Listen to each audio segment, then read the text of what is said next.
ஒரே டிகிரியில சேர்ந்திருக்கிறாங்க. 5ஆம் அதிபதி சந்திரன் இங்க கேதுவோட பிடியில இருக்கிறாரு. எந்த சுபர் தொடர்பும் இல்ல. 5ஆம் இடத்தை தனி புதன் பார்க்கிறாரு. சனியும் இவரும் கொஞ்சம் தள்ளி இருக்கிறாங்க. தசை என்ன சொல்லுது? குரு தசை இந்த டிசம்பர்ல இருந்து தான் ஆரம்பிக்குது. குழந்தை அமைப்புகளை எதிர்பார்க்கலாமா? குரு தசையில நீங்க குழந்தை அமைப்புகளை எதிர்பார்க்கலாங்க. குரு அதிநட்பு ஸ்தானத்துல தான் இருக்கிறாரு.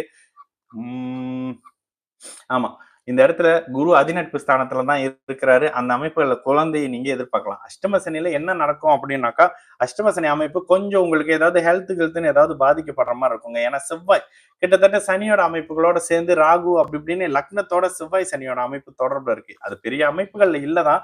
குரு சனியை பாக்குறாரு. குரு தசை சனி புத்தி அமைப்புகள்ல கையில குழந்தை இருக்கிற தன்மை தான். கண்டிப்பா பயப்படுவேன்னா தாமதமான அமைப்புகள்ல குழந்தை பிரதர். ஏன்னா 5ஆம் காரக ஓகே இந்த இடத்துல காரக பிளானட் சுக்கரனோட சேர்ந்தது தப்பானா கண்டிப்பா தப்பு.